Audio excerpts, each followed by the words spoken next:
Big up Joao Pedro, man. Joao Pedro, this is what we signed up for, Joao Pedro. This is what we need. You are starving us so much. You gave us this in the Club World Cup, and I was there. I was live when you gave us that goal. And I was thinking that, coming to the Premier League, everybody's going to suffer. That they're going to feel your. And I came into the Premier League, and you are not scoring. You just cooled off for a long time. But if this is what you want to feed me, let me tell you, Joao Pedro, don't start what you cannot breed.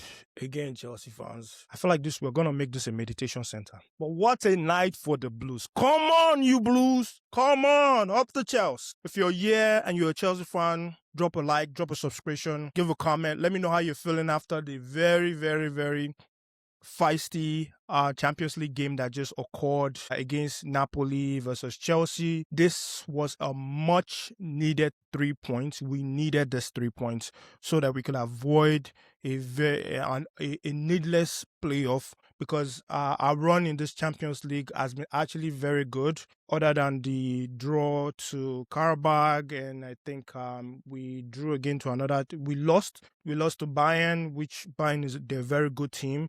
And then we lost another game, to Atlanta, which was, I was so angry about that. But coming back to the positive, this match had it all. It's a roller coaster of a game for you if you're a Chelsea fan. If you're neutral, this was a game of two halves. You had the home side dominating the match, showing a lot of pressure, showing a lot of desire, because I have to understand it, guys. Like, both teams needed this win. Napoli, who are out of the playoff spot, needed the win to get back into the playoff spot.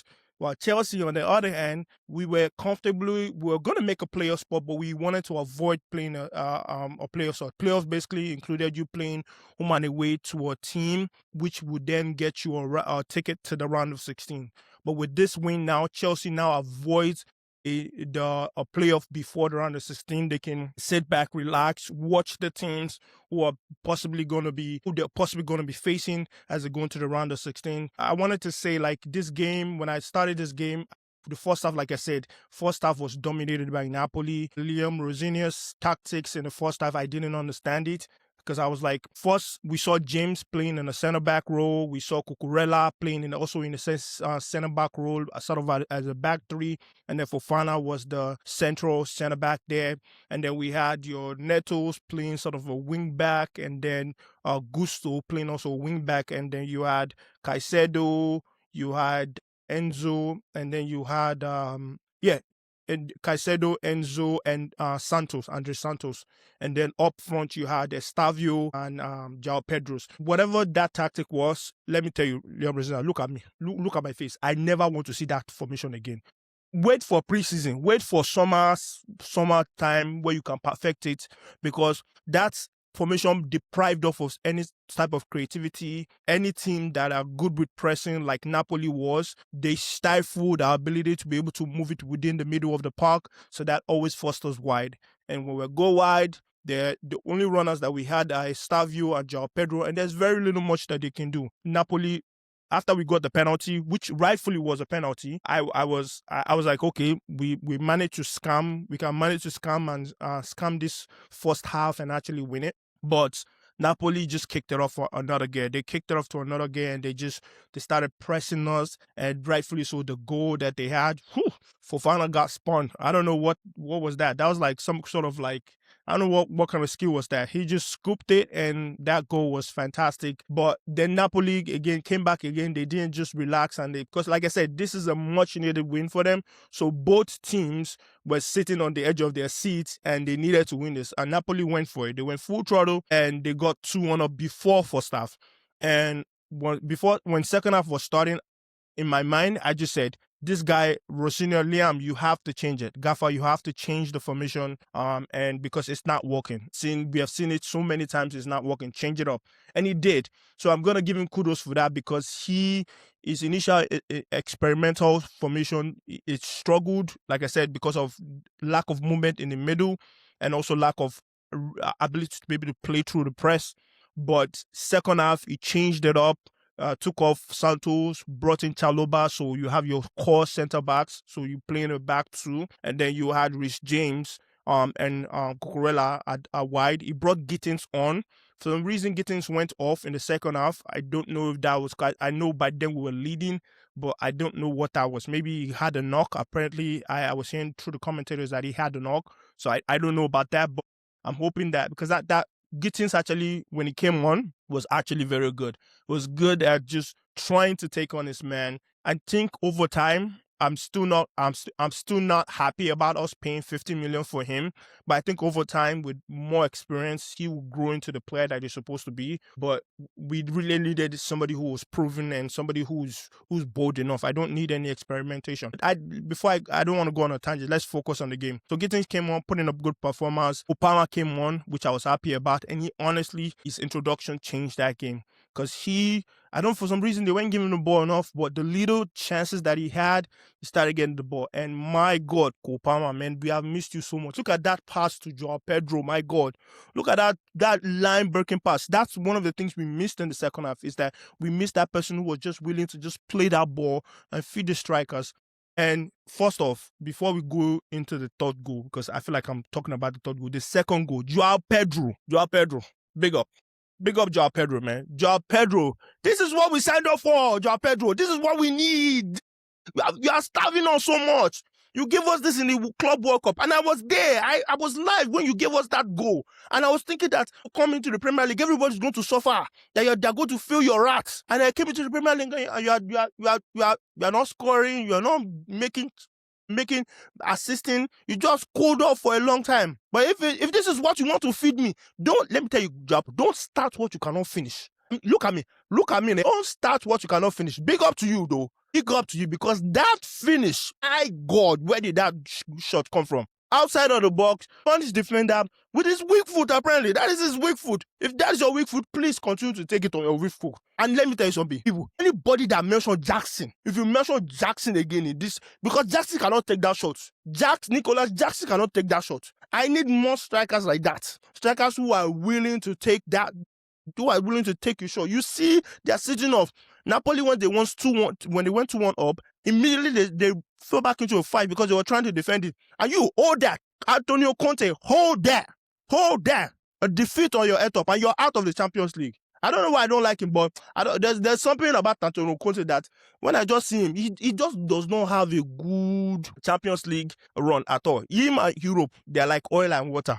But going back to Joao Pedro's performance, Joao Pedro was amazing. That shot really, really sparked a big comeback. And I'm going to give kudos to Joao Pedro for just being bold and taking that shot. And once that shot went in, you could feel the life resuscitate back into the team. The team felt like they could go at it. At that point, honestly, that shot sucked the life out of Napoli because their press that they were having. They didn't press as much. They weren't pressing as uniform as they were. And all of a sudden, it just looked like they were there for the taking. And I was just like, okay, I won the third goal because a draw was not good enough. Because like I said, both teams needed to win. A draw was not good enough. A draw would have left us in a playoff spot with teams such as PSG, Inter Milan, Newcastle on our back. So if we didn't win, we're basically left in the, even if we drew, which was going to end up, it's a lose-lose situation if you drew, because we get into the playoff, Napoli gets eliminated, so nobody actually wins. So both teams needed to go for it, and I'm really going to shout out the manager, Liam Rosina, for really going for it, being bold, and changing it up, not being stubborn. I'm tired of stubborn coaches. Chelsea board, Chelsea direct. I'm tired of stubborn coaches. For the first time, a coach that said, you know what, I messed up. And I already saw that from Enzo Maresca, where he was being stubborn, but decided to say, okay, you know what, let me change. And this change, this tactical shift from Liam Rosina to say, let's just go back to what you guys are used to and let's play good, beautiful football. And honestly speaking, that comeback was beautiful. That goal came from Kopama getting the ball and him just playing a beautiful, nice through pass to Joao Pedro. And Joao Pedro saw that all the defenders were standing off, took the ball on his dominant foot, swiped it right across to the goal and went in. And that's how we got the 3-2. And from there, we looked absolutely in control. We looked like the ones going to they were going to go for it. Shout out to Robert Sanchez also. Robert Sanchez also saved us because Lukaku, that brother came in and wanted to spoil our party. But Sanchez said no with a beautiful save coming in from a cross. Very, very good performance from the team all around. I'm so excited that at least that we go into the round of 16 automatically, which is the knockout round, and we don't have to go into the playoffs a big performance from the team all around. And especially going into Naples to win that, that is not easy. I want people to understand that that is not an easy game for you to go into. So I want every Chelsea fan out there to just go out, put that like, put that thumbs up. Show me how excited you are about winning that game. I know a lot of you have also I've wanted nights like this, nights where we can go into stadiums such as San Siro's, Napoli, and go in and win. And I think one thing that I'll shout out this team for is we had great performances against big teams, except Bayern Munich, which was our first game back into the Champions League. So honestly speaking, they had a good performance. They shouldn't have lost that weight. Very, very naive mistakes at the back, which is what made that score the way it is. But if you had watched that game, it didn't look like a 3-1. But very, very good performance all around for the team so far, for qualifying to the next round and avoiding a needless playoff, because we're already struggling with a lot of injuries. We need some of these guys to rest. Some of these guys didn't even have proper preseason. So any needless 2 games that we can avoid will be good for the squad to get them rested up and prepared for the next one. So guys, let me know what your thoughts are. Let me know if you agree with my take on the game. That's just my reaction. Again, like I said, I don't want to see that formation, whatever that formation is. Take that in and throw it right in the trash or put it on hold. You can try that once you go to preseason for next season, and then you can figure out how you want to have the right personas to play that, because we don't really have ball playing center backs that can really play the way you want right now. So Gaffer, just stop it. Just play with what we know, play with what suits the people that you have on the pitch, and I think we're gonna have a good run. I'm really excited because I hope that we get, honestly speaking, going to the next round, give me Benfica. Give me Newcastle, give me who else? Ajax. I don't know. Give me one of those. Look, we have played enough hard games already. We played Barcelona, Bayern Munich. Please, we have qualified in the top 8. And all you haters that you are holding your draft, you KG, especially you. I'm watching that hate watch. God catch you. All you haters, hold that. Conte, hold that. Lukaku, hold that. Big one, hold that. And shout out to the Chelsea. Up the Chelsea, up the Blues. Great win. I'll see you guys next time. Peace.